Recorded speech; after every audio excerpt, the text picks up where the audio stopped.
Hola, and welcome to episode 102 of Word to Your Mama. Word to Your Mama is a podcast about the life of a Latina mama. That is me and the lives of my amazing multicultural tribe. It's a celebration of shared experiences navigating this dynamic world. There will be special guests, mad laughs, and absolutely no BS. Nabi is our motto. Segments by the Supernatural Bear, that's my little man, and now he is officially 10. Going on 49 still, old soul. But other than that, this podcast will be explicit. Please believe it. And why do I have a wide range of dope peeps on this show as guests? It's because I come from the music, art, and now Web3 industries. And speaking of the first two, music, art, entertainment, cultural, archivists. Today we have Moni Vargas. She's an Emmy-nominated AfroColombiana director. She is co-founder of Friends We Love. But she's more than that. She is, as I mentioned, AfroColombiana, feminist, mama, artist, activist, and DJ. Okay? She's all these things. She's everything. She's amazing. I was put in touch with her. I was familiar with some of her work, but I was really connected with her after Kano, who he's been on here, episode 6, and then Lilian Rivera, who's been on here as well. Both are family, definitely part of the tribe. Met her, interacted with her, and they're like, you should have her on your show. So here we are. We started like DMing a little bit for different things. And then finally it worked out. So she's on. And, we talk about her sharing her story of being an immigrant, coming to this country from Colombia. And then also, just really her formative years were all over the U.S., as you'll hear her tell it. Becoming a DJ to now documentary director, the origins of her Friends We Love, her award-winning Latino-owned media production company. And also we get into her Emmy-nominated documentary, Artbound con Safos, that I would definitely have a link to everything that we mentioned as per usual. But I really feel that, she is definitely, as she described herself, a champion of untold stories that she wants her legacy to be. I feel like she's already doing this because she is sharing these very important stories that that our people need to know and others need to know because we need to see ourselves, right? So I definitely recommend you check out all the things that she has done and that, her and her partner will continue to do. We have a great conversation. She's also a mama of one. So that's a special connection. And then you add another layer of a later in life mama, an older mama, if you will, where we became mamas later in life. And I think, from the sounds of it, we're definitely in this, same age bracket, if I'm not older. And so there's so many things we can relate on. But this is an amazing conversation. And don't forget always to check out the Supernatural Bears Corner, as I believe he's doing a review of an indigenous comic story. So let's get into this. Moni, thank you so much for being here, for taking the time out of your day to be with me. This is amazing. I'm excited to finally, meet you virtually. Likewise. I feel like we have so many concentric circles of friends and colleagues and just vibes. So it's really good to be here with you today. Thanks for having me. Thanks for saying yes. And because I know you're super busy, I just did an intro for you and it's extensive. When I ask people, a little BTS, when I have guests, I have them fill out this thing and I ask them like, what's your title? Right. So that I know how they want to be, listed on the little promo. And, you're like Friends We Love co-founder. And so in the intro, I'm like, she's not just that. She's like all these things. So you're busy as hell. Thank you so much. So let's start off by the basics. How are you? How are you doing? I love that we begin with care and those really basic questions because sometimes we just, go right past those and get into the nitty gritty. But I'm doing pretty well, I've been busy this week researching a new project. So Ooh. that's always exciting. But you get to a point where it's like enough research already, just start writing.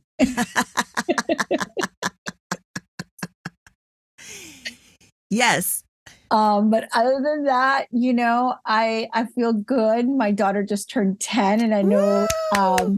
your bear just turned 10. So I'm so excited that we get to share this together. We're in our feelings, right? We're in our feelings, double digits. Because do you have just one? Do you have two or? I just have one daughter. Yeah. Oh, so we're in this. We're feeling it for sure because it's just our one. Like I've talked to my other friends with multiples. They're like, it's not a big deal to the baby because it's the last one. And I was like, this is my only one. Oh, yeah. Oh, yeah. And yeah, I had her a little older. So for me, Same. it's just one of those things where I'm so grateful that I had the chance to have her. But then at the same time, like you said, it's like all your eggs literally are.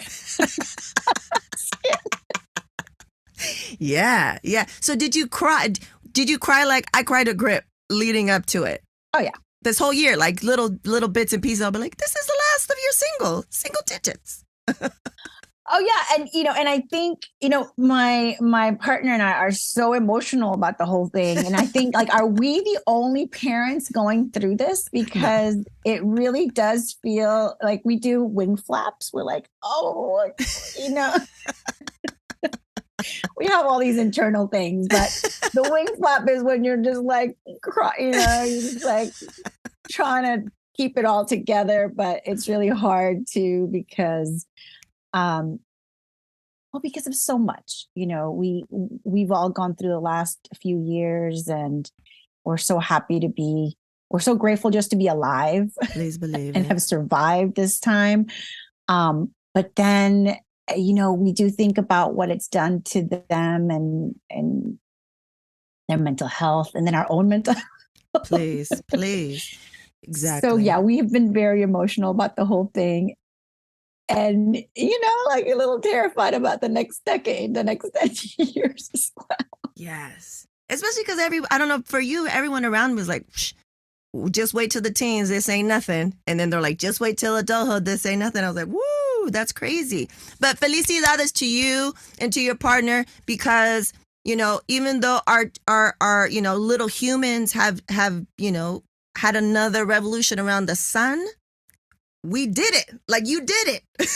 we have to give ourselves those props, Igualmente. I mean, it's just, Gracias. I'm in awe of all of our just collective parenting Same. issues and joys. And, it's a lot. But I'm also very grateful to have it. I don't know what I would have done the last couple of years without her. Like it's so joyful as well, and she's always cracking me up, and life it just wouldn't be the same. Yeah, for sure. Well, I'm so super happy to hear that you're busy and that this huge milestone is happening and you're all in the feelings. It's good to do all that stuff. I wanted to also get into just your origins. Where were you born and raised? What's the history? What's your history? I was born in Cartagena, Colombia. Yeah, I was raised there till I was 8. Ooh. And then we moved to the States. We moved to South Florida, Fort Lauderdale. And, we were the immigrants, we're just like, living with my grandmother at the time. It was a bunch of us in one. It wasn't even a house. It was like, what do you call it? A condo. And we were just like multi-generational families living together, trying to make it work. I didn't speak any English. And yeah, it's just been one of those situations where my dad took on a lot of odd jobs to make it through. And then he finally, got his residency for medicine, but it took him years. It took him like 4 years. And my mom was always working. So it was just, but we also had lots of family around. We had our grandmother, our great aunts, our aunts and uncles. And, people would come and stay sometimes for a month. Sometimes they would just move in. It was lively. To say the least. Yeah. Yeah. So Florida, and then like until your entire formative years, high school, all that was Florida? No. So we were in Florida for 3 years, and then he got this residency in Texas. So we moved to Corpus Christi, Texas. What? So, it's funny because I've always been around Latinos, but all different kinds of Latinos, Right. like in South Florida, there was a lot of Colombians, a lot of Cubans. And then I moved to Texas, and it was all like, it was border, it was a border town. It's Corpus Christi. So it was a whole other feel, and really like a whole other culture, but it was dope. Really got into music in Texas. I think everyone was super emo, so we got into like like new wave, and in Florida it was all like breakbeat and bass and like freestyle and yeah. So it's always been like this through line of Latin culture. Then we moved to Oklahoma, which was like nothing. It was like, wow, there was like no diversity. I think I was like there was only maybe like 10 kids of color in a school, like 1,500. Oh, shit. And I did high school there for 2 years because he kept specializing, it's like the immigrant thing of like, it's not enough, And then we moved to Orlando, Florida. I did my senior year there. It's a lot. And then I went to school in DC. Oh, you were everywhere, all across the nation. Which I loved. I loved going to school in DC. That was also just a big world of house music and rave culture. So that was really great. And then I moved to New York right after school. And then I was in New York my whole adult life until LA, like 10 years ago. So, it's been 10 years. That's one of my next questions. How long you been in LA? So 10 12 years now. 12 years. Wow. Yeah. So your music, like I didn't travel to those areas, but I love all that music.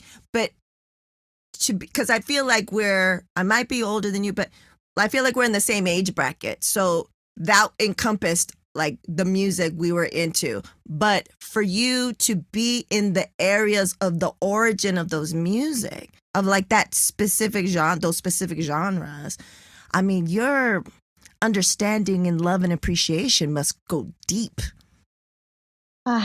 It does. But there's also like this, music is so powerful, right? It really brings us, they say it's, the universal language. It brings us together. It holds memory. It really does so much, right? For us as just human beings.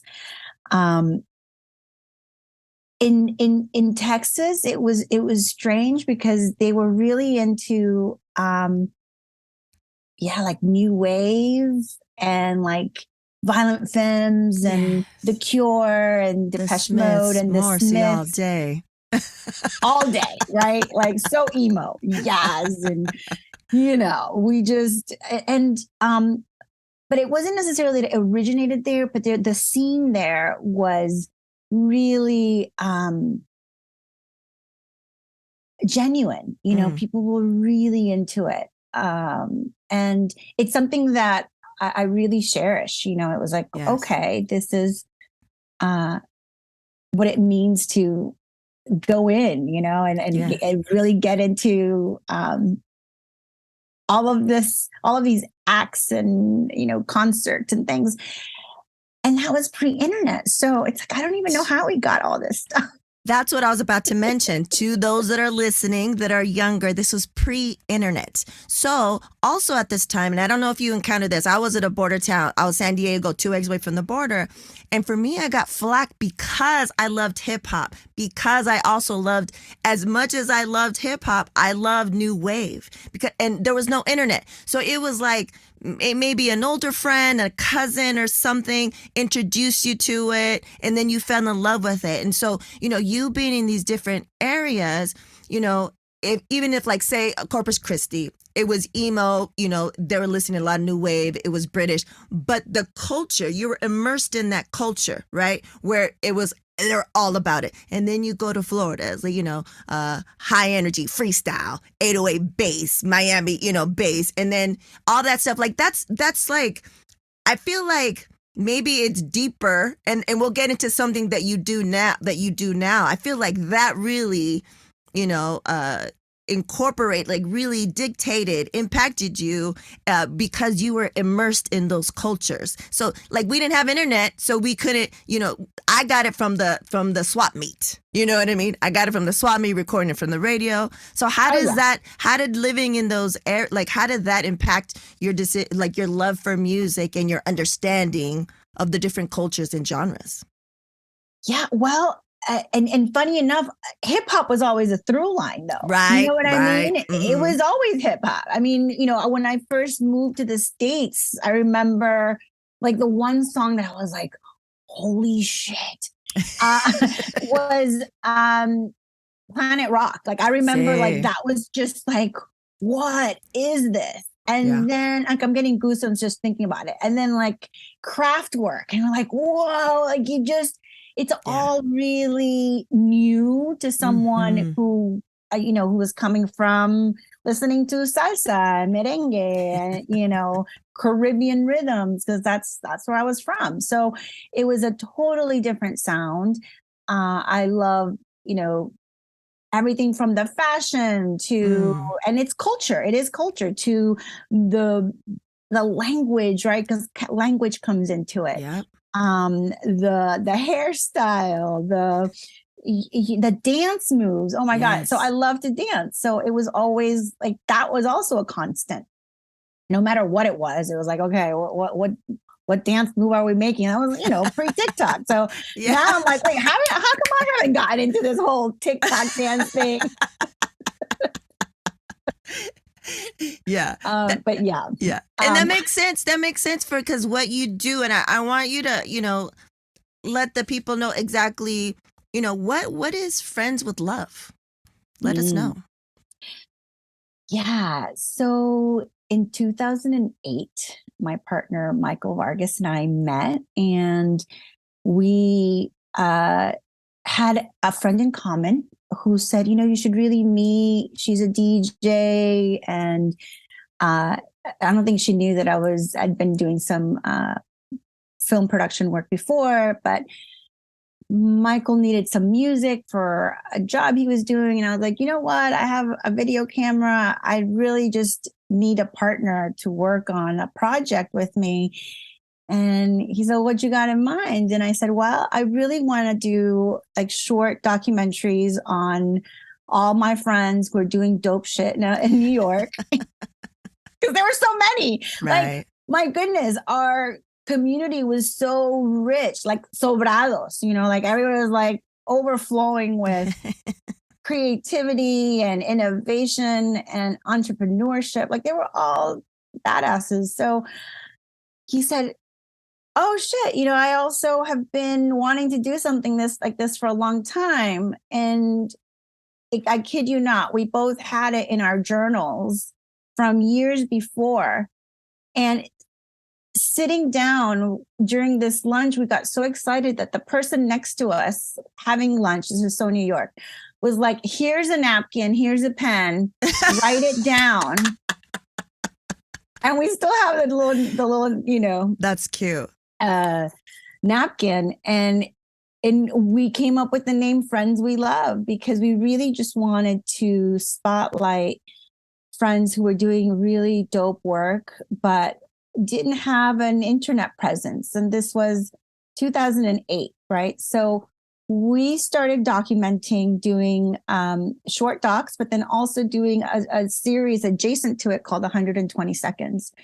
And that gave us an opportunity to speak to a lot of folks without having to do like a whole document, short doc. Yeah. Those things take a long time and a lot of energy and resources. But we did that for years, and we self-funded it, which I don't tell anyone. I don't advise anyone on doing.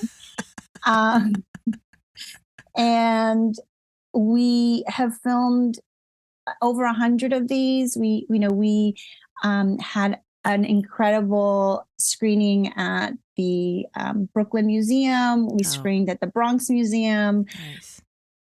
We've won some awards with them. But what it really did was just solidify our working relationship. And a few years later, we ended up, getting together romantically, and here we are.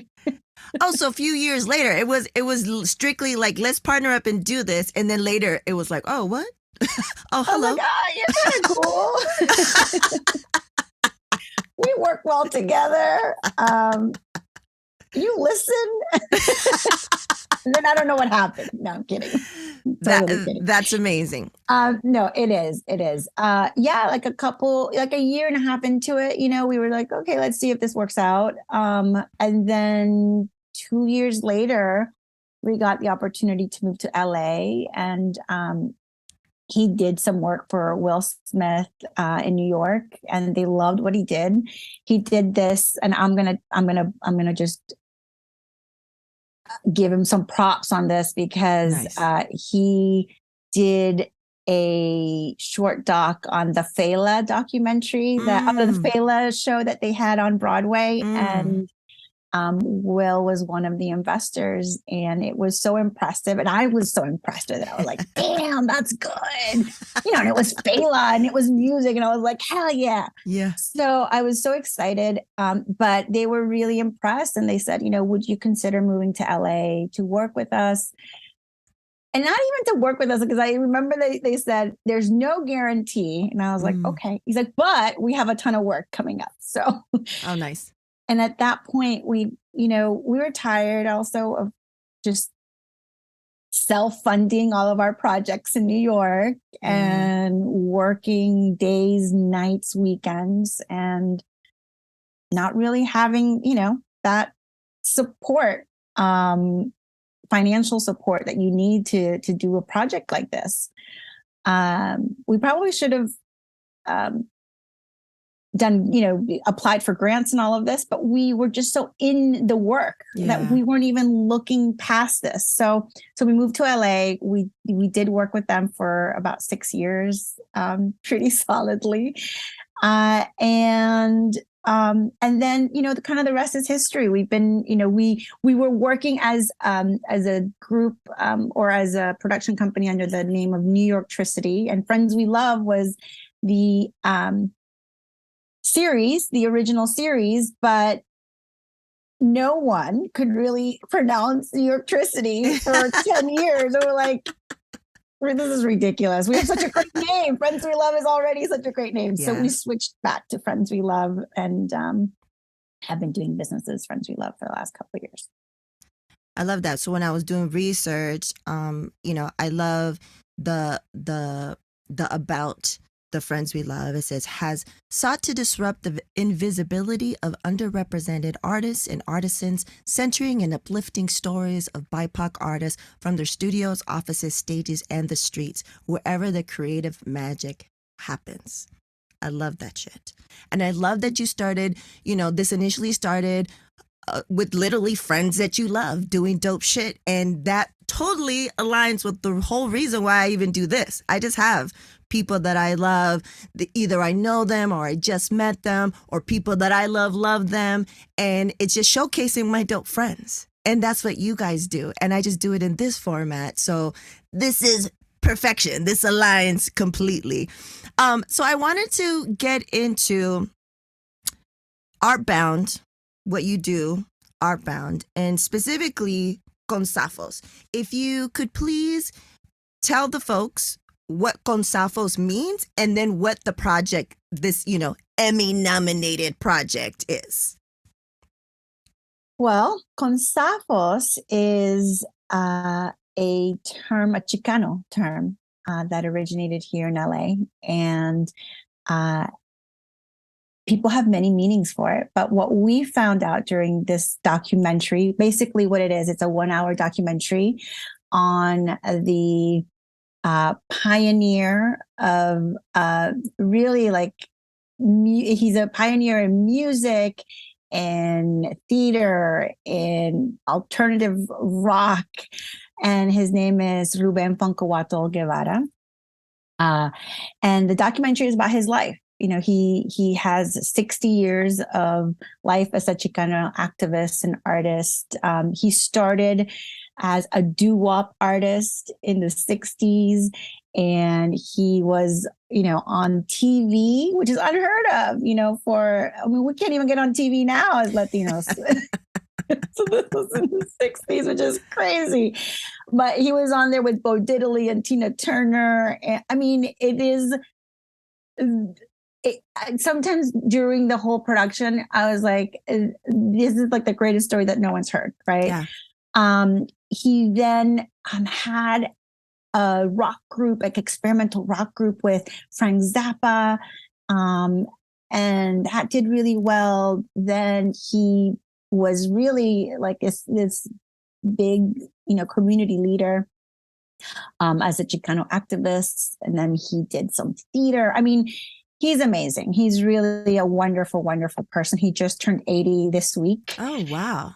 Yeah. And he's still around and he's still working and he's still, producing culturally relevant work, which is incredible. Like what an incredible life. So Consafos means basically it was what a lot of graffiti artists would write on their, as a tag, CS. And it's like, whatever you do to this tag, we're going to come back and do to you. And it may be worse, right? So it was a warning, like, don't mess with this tag. We had a chance to interview Chas Bojorquez, and he explained it really well. Yeah. And of course, he's legendary. So for us, and we're such art frogs, like, oh, sorry, that's another term that we use, and very internal. For those of you who know out there, But we, we were just like, this is amazing. I can't believe we're, really the legend. It's just like, wow. But yeah, that's what Consafos means. And it was a 1-hour doc for Artbound. It's an incredible series on KCET PBS. You can stream it. It's on YouTube. I wanted to know why some people who get COVID-19 get it so bad. I found out it may be because they have a high risk factor, such as heart disease, diabetes, being overweight, smoking, and asthma. Even if symptoms feel mild, these factors can increase your risk of COVID-19 turning severe. So if you're at high risk and test positive, there are things you can do, like asking your healthcare provider if an authorized oral treatment is right for you. Learn about an option at treatcovid19.com. This message is sponsored by Pfizer. Many of us have heard of the devastating passing of Hurricane Fiona through Puerto Rico, but not many of us know of ways, or better yet, trustworthy ways to help and contribute to those in need.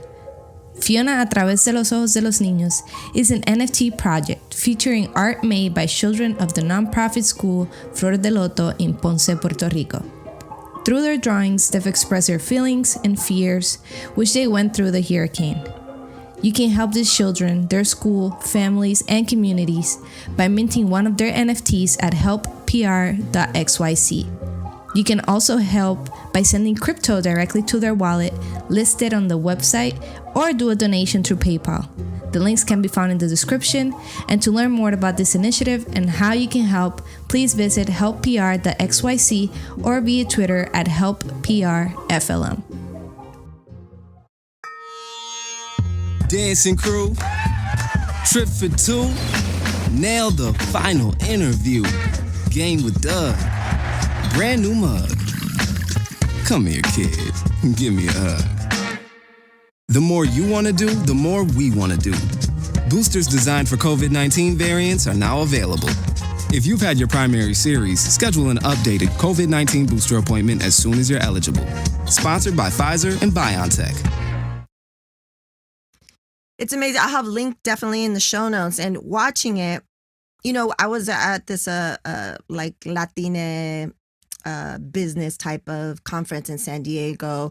And, you know, we had a discussion with, you know, who and why not use the term Chicano. And, you know, I've never used it because it was something that, you know, me growing up close to the border and who I was around, it was never a term that I understood and that I identified with, that I connected with, right? It's turning into more and more now. But yeah. I love the doc is amazing. You guys did an amazing job. The visuals, just some of the photographs that you guys were able to find and use, the reels of different things. Love it. And I wasn't knowing of this story. And it definitely reminded me of Summer of Soul, that documentary. Yes. Because it's, you know, it's like, what? If I would have known more about this, you know, like seeing that footage, I was like, where has this been? With him, with Bo Diddley, super young Tina Turner, and he is dancing and grooving and singing his ass off. And I was like, Mexican? During these times? Like, because all we know is, you know, La Bamba. Like, that's all we know, you know, because of the movie and stuff like that. So this was, you know, it was such a well-told story that more people, like, I don't know if you know, but if I love something, I like share the shit out of it. So like I already started like, oh, you need to watch this. Da, da, da, da, da, da. So I'm definitely you're going to be seeing me like, you know, put little bits and pieces of it. And then it was also amazing because to see people that, you know, are part of the tribe, like Josh Kuhn, known him forever. Chaz, I mean, you can't see that, but like he did my name, like he is a legend, and to see him, like it all makes sense. It's all aligning. And when you know, the main guy was talking about how he, you know, Pocho and Chicano, how it was super derogatory back then, and how he goes back to the ruins and, you know, he feels connected. That's exactly what happened to me. And, you know, how he just twisted it around and just kind of embraced it and took it in and kind of redefined what Chicano is, redefined what Pocho is. Like, that's amazing. And the way you broke the story down, that's what a good storyteller does, Moni. Like you guys do an amazing job. It's the storytelling. It is bringing it back around. It is breaking it down in a way that is engaging. And it tells the story that needs to be told. It gives the facts. It brings you in and it grabs a hold of you. So thank you so much. This is something that should be shown, I think, in a lot of, you know, the high schools, the middle schools. I feel like, you know, we need to see these uplifting stories of ourselves, of these change makers. I think it's super important.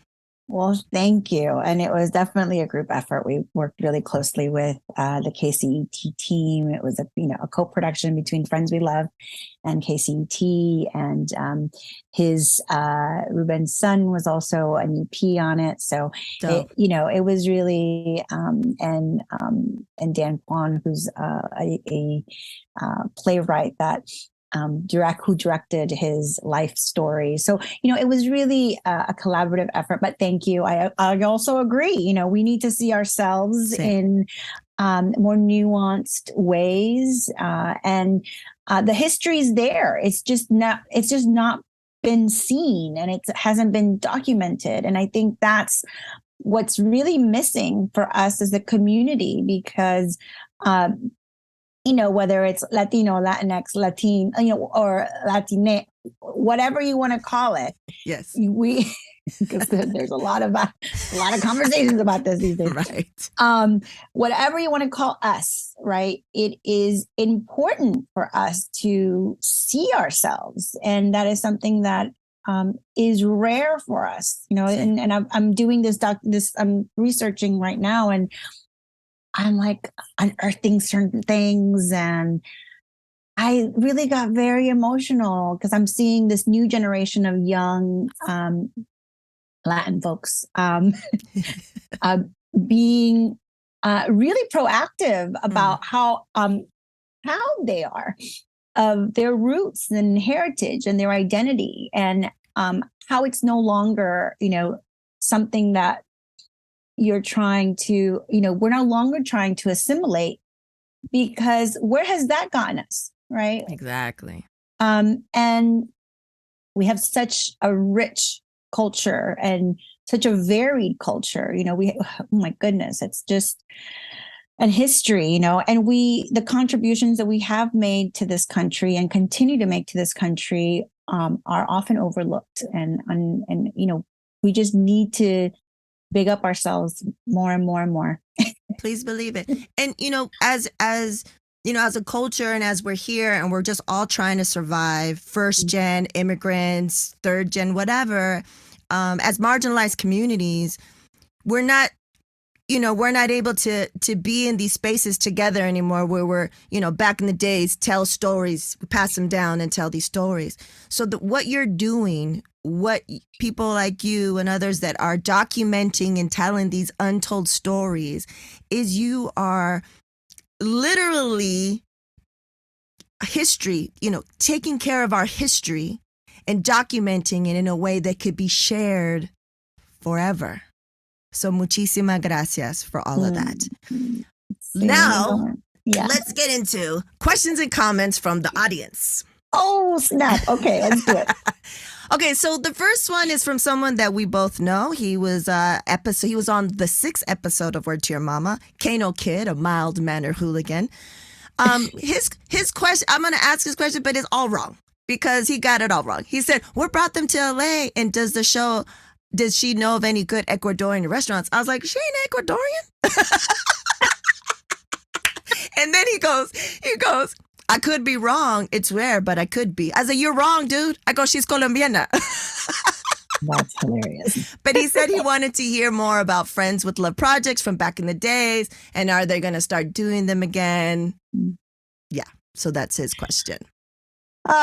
We want, that's what I think we have finally, we're almost 50, and there comes a point in your life where you're like, oh, you revalue it, right? You're reevaluating things. You are wondering what you want to spend your time on, because time is finite and limited. But all to say that we do want to bring Friends We Love back as an original series, and perhaps do it more from a humanities archive, because we really do see the need for these stories to be documented and told, and archived in a way, like you said, where they can be shared, and where folks can just perhaps, turn it on and see 10 stories that of artists who are marginalized, who come from different cultures and backgrounds and have a heritage that's not like theirs, and learn something new, and be introduced to something that maybe sparks some something in them that will make them, either go out and create or build some awareness, or for us just to see ourselves doing the many wonderful and creative and incredible things that we do. So yes, in a nutshell, we would love to start it back up. We did a few 120 seconds a couple of years ago, and we had artists from Sri Lanka and from Iraq, and they're all friends. And actually, we did one with Ruben Pancawato Guevara back then, and that's how we kind of got to do the documentary for Artbound. So really, I think it's important, and I think it's just a reframing, right? It's not. I don't see it as frivolous entertainment. I really see it as a historical archive that is helpful, and the people that we interviewed 10 years ago, I was just talking to Michael about this, is, all of these folks have blown up, our first one was with Babito Garcia. And of course we know Bob and everything he has done in the last 12, 14 years has been incredible. We interviewed more established folks like Pharrell, and then he became a household name. I mean, he was household name for us back then, but since then he's done films and really done so much for the culture. And others have won Grammys and Emmys, and it really was a moment in time that we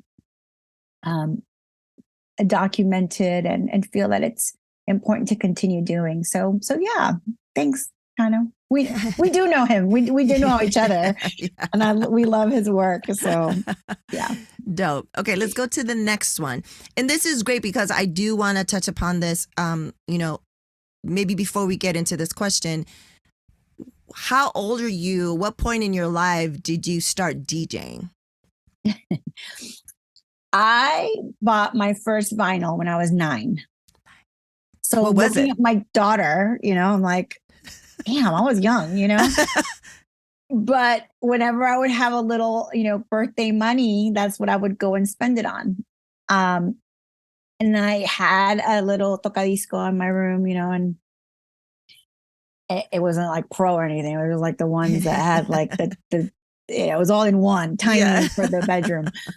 But I also got that because I made a stink, like I need music, I need it. So I got that really early on. What was that first vinyl? Do you remember the first one you ever bought? I got Michael Jackson. I got of course. Synchronicity, The Police. Yes. I got, right. I think later on I got Cyndi Lauper, Duran Duran. It was just the greats. Yeah, when you're 9, it's like, this is what I want to hear. I just saw Duran Duran not too long, like last month at the Hollywood Bowl. Always great. Always great. Amazing, right? But yeah, so yeah, those were my first records as a 9-year-old. And then I always kind of would buy records, it wasn't something, I never aspired to be a DJ. In college, my freshman year, I had a radio show. I met this Icelandic giant called Thorsten Gunnarsson, and we met very early on, and we were like, love music. But he had this incredible background. Like he used to manage Bjork and was really good friends with them. And so he had an actual, background in music. I would just loved it. So I was like, should we do a radio show? And it was WVAU. It was a college station in DC. And we did this radio show for, I think, a couple of semesters, and And that was amazing. That was like, oh, okay. This is another aspect of my love of music, manifesting in some weird college radio show. But that was cool because, the Sugar Cubes came to town during that time, and he's like, come with me. So we got to like hang out with Bjork backstage, and she had like this big old I'm going to use it I'm not going to say it. What was it called? It's another word.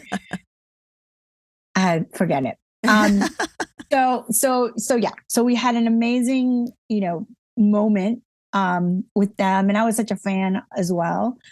But then, this is so long-winded. Then I moved to New York, and I was really into the scene, but as a dancer, like I just love to go out dancing and sweat till, the wee morning hours. But then, when I went to New York, I started promoting and doing club nights. Like I did this live drum and bass night called Deep Tracks. Nice. And that was amazing because it was a lot of jazz artists who were doing drum and bass at the time.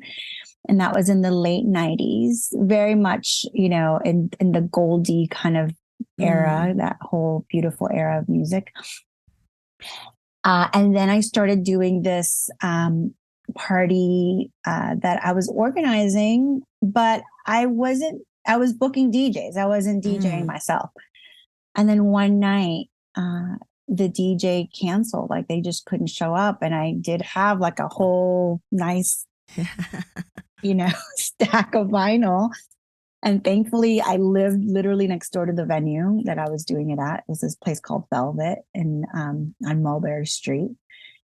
And, I went and got the vinyl and I played that night and I had so much fun. And I'm like, why am I paying someone to come and do this? So that's how it all started. Yeah, that's how it started. Really kind of haphazardly. And then, because it was definitely this lounge thing that the owner just let me do whatever the hell I wanted. I mean, literally I was his neighbor. So he was really supportive. He was just like, yeah, do whatever you want. There was no pressure to stick to one genre of music. So at the time it was like a lot of, jazz and a lot of, Talking Loud and Giant Step. I was doing a lot of, at the time I was doing photography for them. So as I wouldn't get paid, but I would get paid in vinyl. The best type of getting paid at that time, for sure. So I have some really great, records that were mostly promos. Yeah. And that's how it started. And then that took off, that really took off. At the same time, I was doing some production in documentary. I got my first job as an AP for this documentary that went on Travel Channel back then. And a friend gave me that opportunity, which was great. But then that's like the bug, right? Like I love that as well. But DJing really took me all over the world, and I'm really grateful. I'm so grateful that my love of music has opened so many doors. I love that. So now we know the history. Let's get into the second question. It's from Word to Your Mama episode 86 guest Lilian Rivera. She asked, and you know her as well. She's family, Nabi Productions. Let's see. She says, how does being a DJ inform her creative film work? Well, one, I want to absolutely document, all of these underground scenes that have been so pivotal to my life, and I think to the lives of a lot of my friends and family and community. And unfortunately, there's not that much known. I mean, there's there's still pockets to dig and unfold and and amplify. And so that to me is something that I'd love to do more of. I think in terms of how it influences maybe the process, I'm really grateful that my partner Mike also has like a great musical foundation. He was an MC for years and poet, whatever. Like we've all done so many things. It's ridiculous. But I think it really informs a sense of rhythm, and a sense of how to merge certain ideas and how to link things that maybe, you wouldn't necessarily link together, or, just see what, how something might inform something else. And really it's like, I think an appreciation of culture, not just music, because I think music is so much more than just music. It really informs how we look at the world, how we see each other, what we love about ourselves as humans and our fellow humans. So I really do think it's a lot of that, and it's funny because a friend of mine recently said, she's in London, and she said, in our music crew, we never saw color, and that's such a like from this side of the pond where everything is so racialized, right? Yes. You're like, oh God, I don't really know if you can say that, but in our community, it kind of was like that. Like we really just, I don't know. So whenever I would see, even looking at scripted shows and things that like, I'm like, what? There's no, brown or black people in New York. This is ridiculous. Like this doesn't make any sense. Like, and when it's whitewashed, right? And you don't see us in these communities or in these cities or in, these scripts that are in cities that are made by our culture. It's just like, I don't know. Maybe I went off on a tangent, but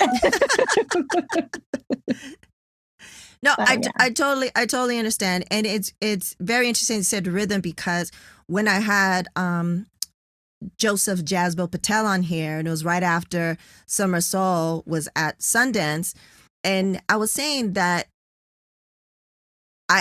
seeing that, and then seeing Consafos, knowing your history as a DJ, Questlove's directorial debut también as a DJ, I couldn't put my fingers on it, but I knew that stories are told in a different way, because I feel the fact that you guys are both DJs, because you're saying you see the different elements and how you link different things. And I feel like there's to me, and I don't know if this is correct, but like a visual cadence to the storytelling. Because when you're at a, club, party, whatever, or you're putting an album together, you're thinking of how the beginning, the middle, the end, it's like you're thinking about the entire thing, just like a writer would, but with music, with rhythm. And it's this visual cadence, the story visual cadence that I loved in both the way you guys, and I don't think it's a coincidence that you're both, come from music. So yes, I love that. Okay, final questions, and then we'll get into the not so rapid fire questions, the AKA slow as hell questions, because I know you're limited on time. The next one is, as a mother, what inspires her to keep doing this groundbreaking work? This is from LA-based archivist Candy Angel Diaz. Thank you. As a mother, I think it's my responsibility to expose our young ones to as much of the culture as I possibly can. And I know that goes also for my partner. And it is it's almost like, you find like it's like your duty, it's like your responsibility. Yes. And I kid you not, like, it's not easy. I don't think this is an easy business. We're definitely having these, big conversations right now about what the next few years are going to look like. Because we want to continue telling the stories, but funding is a struggle, and LA is not cheap. Like, we're like, do we even need to be here anymore? Right. It's like, it's one of those, we're having the big questions that I think have popped up, I think more so for a lot of people after the 2 years we've had with COVID, where it's like, okay, what's really important, and how do we leverage our passion, into projects that really do reflect what we want to see in the world and how we see the world. Yeah. Because there's just not enough of it. Yeah. It's like you're calling, and just muchísimas gracias for what you and your husband do. So now let's get into the not so rapid fire questions, the AKA slow as hell questions. Moni, are you ready? Sure. 3 words to describe yourself. Passionate, creative, and fun. I mean, I think I'm just a fun person. I love that. What's the best piece of advice that you've received? Know yourself. If you know yourself, then I think so much then comes aligned. It just, you're able to find your mission and your vision and everything else. So know yourself. I love that. The universe is watching, and the universe is feeling. And if the universe sees that you're faking the funk, it's not going to bring the shit to you. It's been like, no, she doesn't. They don't. So yeah. Okay. So the next one. Oh, I love this one. Song that gets you hyped when you need it. What's your go-to? You might have, as a DJ, you probably have different ones for different things, but give us like at least one. Absolutely. There's so many. It depends. I have to say that if I put anything by Joe Arroyo, it's like, I just start dancing. So, and, he's from my hometown, and it's salsa. So, Yamule by Joe Arroyo, I would say, is a go-to. I do love me some like craft work. Sometimes that will just like, get me very excited.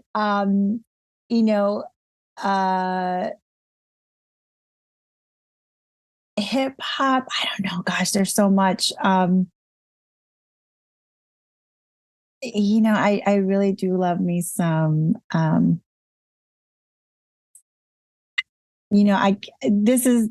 these questions are really difficult for me. That's why this is called, the last part is called the slow as hell question, because sometimes it's tough. It's tough. But I will add, what is the name of the artist again? From Joe Colombia? Arroyo.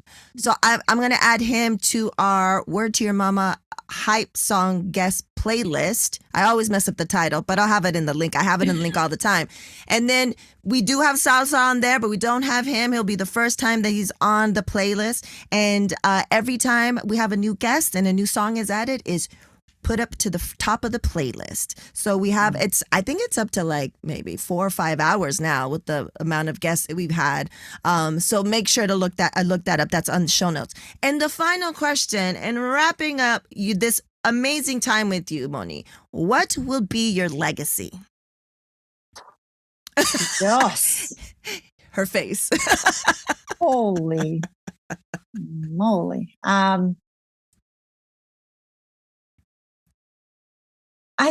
I would love my legacy to be, that I was a champion for untold stories from our communities that are worthy of being told. Yes. That will be, but also that is your legacy because you've already done it so far.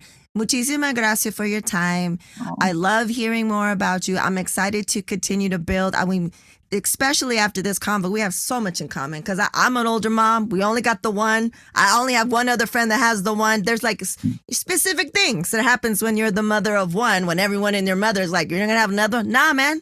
This is it. This is all. This is all I can handle. You have no idea. Like, coming on to this, I was like, I feel like I need to like set up a time to interview you because I have like 1,000 questions. Vice versa. And I've been like really into trying to figure out like, Web3. And then I see like, hola metaverso. And I'm like, what the hell? And I guess like, damn, we have so much to talk about. So much. And we'll do that for sure next week. But muchísimas gracias, Moni. What you and your partner are doing, like I said, you're going to start seeing me like really push consafos and everything else. And like you said, we have, now that things are, I mean, we're still in a pandemic, folks, but like things are, getting a little bit where we can kind of, get together and break bread. We have so many people, it's a Venn diagram of these intersections of you and I. Let's bring these people. Let's start breaking bread and sharing stories and doing that. Like, that's been my thing this past, couple of months that I've been seeing people again. It's just like, yes, this in real life, just building and just vibing, because we all are doing dope ass shit. How can we support each other? So I would love that. Let's do that. Let's do something in LA. It's going to be great. We'll document with some videos and some pictures. But muchísimas gracias. I really appreciate, you taking the time, and I'm excited to continue the convo off air, of course. Yes. It's been, so fun just to dive into the podcast, and, I laugh and I cry and I'm like, oh, this is perfect. So I really appreciate you having me on. It was really fun. I haven't spoken about any of this, I don't think, with anyone. So it's been really great to unearth some of this that is real. We all have these stories, and I think that's what's what really drives me is to like, I'm also so curious, so I can't wait to talk to you some more. Vice versa. Okay. Gracias. And now introducing the Supernatural Bear Corner. Supernatural Bear. Hello everyone, I'm the Supernatural Bear, and today on Supernatural Bear Corner, we're going to be doing two things. Number one, I would like to announce, I guess, I'm 10 years old now, or something. Yeah, it's not much, just, what was it? A 10th of a century, not much. Anyway, moving on to the actually important thing for the SMB Corner today, is the Nahuali books. So this is a book series. It's called Nahuali Kids: An Origin Story, and it is by Josh Loera. And shout out, very big shout out. Thank you so much. This is awesome. This is issue 5 that I'm currently reviewing. I will say, in a quick summary, so that way my mom doesn't cut all of this out. It's an amazing book. I recommend you read it. The illustrations, the writing quality, because writing is, I hate it, but I know it's important to make a great story. And also, the absolute awesomeness of representation. The representation here is it's awesome, because representation matters. It really does matter. And this is issue 5 again, and this is an amazing book, great illustration, great representation of the Black and brown community, and also great illustration. And I would also say, two more tiny things. If you have the book, which I'm not quite sure if this is a production sample or not, so if you have the book, you'll see at the very end, after the story, you'll probably see two things that could possibly catch your eye. Number one of those being Spider Miles. Spider Miles, sorry, King Miles. King Miles. Wow. It is that is legendary. That's some legendary stuff right there. Why is that not official? Why? And also, if you check on a slightly different page after the story is done, you'll see an illustration of my mom and I. Hey. And somehow, I don't know how, but somehow he predicted that I wear a blue t-shirt, a red hoodie, dark blue pants. How? Just how? I wear that so often. That's awesome. And my mom's wearing her Word to Your Mama t-shirt. Or I think it was Word to Your Mama. Yeah. And we both have all of those clothes in real life. So it's awesome to see us depicted as animals. And overall, this is just amazingness. Thank you so much, Mr. Josh. And I'll see you guys in the next SMB Corner. Stay safe, guys. Shoo-ba-doo-sa. Yeah, there you have it. Episode 102 of Word to Your Mama with Moni Vargas. How dope was that? How her story, how we aligned, it was great. Like I said before, any links that were mentioned are going to be in the show notes. And then this is a long overdue review that the Supernatural Bear did. So thank you for your patience, Josh. There'll be a link to that in his entire series, the Nahuali Kids and Origin Story, a modern Aztec heroes. He's the author and the illustrator, and this issue was co-authored by Maya Martinez. And oddly enough, or maybe not so oddly enough, I met Josh when we attended a virtual Latinx, Latine, whatever you want to call it, Web3 event. That's how we met, and then we connected, and then he told us, how he came from tech, and then he went into this, following his other dreams of being an illustrator and coming out with this comic. And then, he told us about it, asked if he could, do a thing for us. He did. I ran a couple of promos, a couple of episodes about this. He was doing a Kickstarter, I believe, and this is completely self-published via his Time Machine Creative. You could also hire him to do illustrations and logos. And if you go to the back, there's a couple of the dope illustration he did of the Supernatural Bear and I. And then also he did the logo for the Abel and Xochitl anti-bullying buddies. And he has TikToks, tip-tops, as I like to call them, of showing his process as he's illustrating. And they're super cute and very well done. So let's support, our Black and brown creators. So yeah, if you have a kid, if you don't have a kid, and you just want to hear these types of stories that are really untold, it's the theme of the episode, guys. The theme of the episode. There'll be a link in the show notes to purchase and support. Muchísimas gracias, Josh. Really appreciate what you're doing for the community. Yeah. And as always, you know what you can do? Write us a review, do a couple of stars, become a patron through I can't talk, through Patreon. Buy us a whiskey buy us a coffee, purchase something from the store. Holiday season's coming up. Buy something for yourself before you buy something for someone else. Who's to say? We got t-shirts, enamel pens, all kinds of things. Also for free, You could tell your folks, tell your peeps, and tell your friends. And as always, we reap. Word to Your Mama is owned and produced by Ritzy P. Intro beat produced by Nico Beats. If you want to know more, you want to email us, you want to get the media kit, go head over to wordtoyourmama.com. Word to Your Mama is now part of the Latina Podcasters Network. And as always, Word to Your Mama is brought to you by RitzyPeriwinkle.com.